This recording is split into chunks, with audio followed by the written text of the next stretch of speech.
Merci Madame la Présidente. Merci Monsieur le Ministre pour cet exposé dans lequel je comprends aussi, j'entends aussi que l'actuel France Média Monde a quand même un objectif important d'être présent sur l'Afrique. Mais ma question concerne les freins à la diffusion de programmes français à l'étranger et je voudrais m'appuyer pour ce sujet sur l'expérience que j'ai vécue qui ne concerne pas l'Afrique mais qui concerne l'Asie, une région du monde qui n'est pas des moindres, dans laquelle nous avons beaucoup de locuteurs français et dans laquelle, quand on veut avoir accès à un programme en français, c'est particulièrement difficile et c'est ce que je voudrais évoquer dans ma question. C'est dans un rapport que j'avais remis au Premier ministre en septembre 2018 sur la mobilité internationale.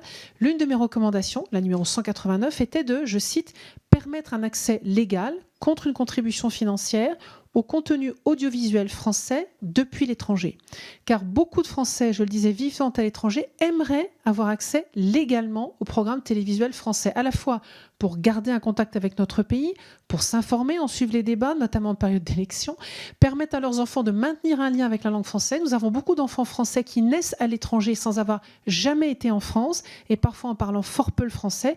Et bien entendu, tous ces programmes s'adressent également à nos locuteurs de français. Je pense par exemple à la Corée où nous avons pas mal de locuteurs français. C'est un sujet donc qui compte pour toutes ces personnes-là. Il a été régulièrement évoqué lors de la consultation citoyenne que j'avais menée dans le cadre de ma mission auprès de 900 000 de nos compatriotes. Quel est le problème? C'est que donc les chaînes de télévision françaises ne sont pas accessibles à l'étranger, à cet étranger-là tout du moins. Certains de leurs programmes sont disponibles sur des plateformes telles que YouTube. Certains Français font également, ou usagers font également usage de VPN afin de tromper le site de diffusion sur leur lieu de connexion. Mais dans tous les cas, les revenus générés par les téléspectateurs ou les auditeurs français ou francophones ne profitent aucunement aux auteurs français.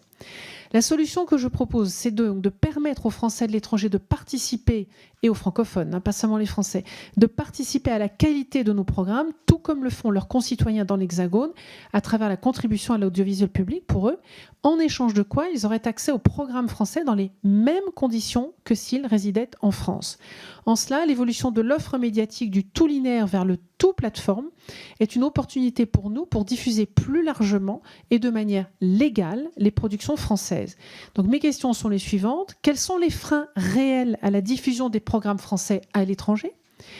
Qui des producteurs ou des diffuseurs sont les plus réticents à une plus large diffusion de nos programmes? Et enfin, peut-on espérer que la future plateforme Salto soit en toute ou partie accessible depuis l'étranger? Je vous remercie. Sur la question que vous avez évoquée, Frédéric Petit, Anne Genetet, sur l'accès depuis l'étranger. D'abord, l'idée de faire payer la CAP en échange d'un accès au programme de l'AFP, ça, de l'audiovisuel public, ça aujourd'hui, ça me paraît très compliqué, mais on aura l'occasion, on est en train de travailler sur ce sujet. Peut-être que ce qui est plus important, c'est peut-être que l'accès à Salto puisse se faire depuis l'étranger. Et donc, nous y travaillons avec France Télévisions, notamment, mais aussi avec les autres membres de France Télévisions. En ce qui concerne l'accès à l'audiovisuel national depuis l'étranger, il faut savoir qu'il est quand même important de garder le principe de territorialité du droit d'auteur. Parce que ça, c'est un principe qui permet de financer la création et d'assurer une juste rémunération des auteurs. Ça, il faut absolument être toujours très attentif à ça.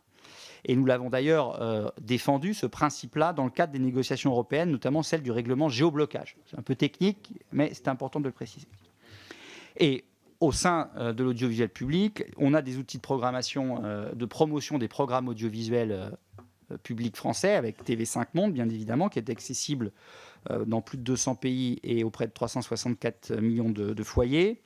Demain, avec TV5 Monde Plus, d'une façon encore plus importante.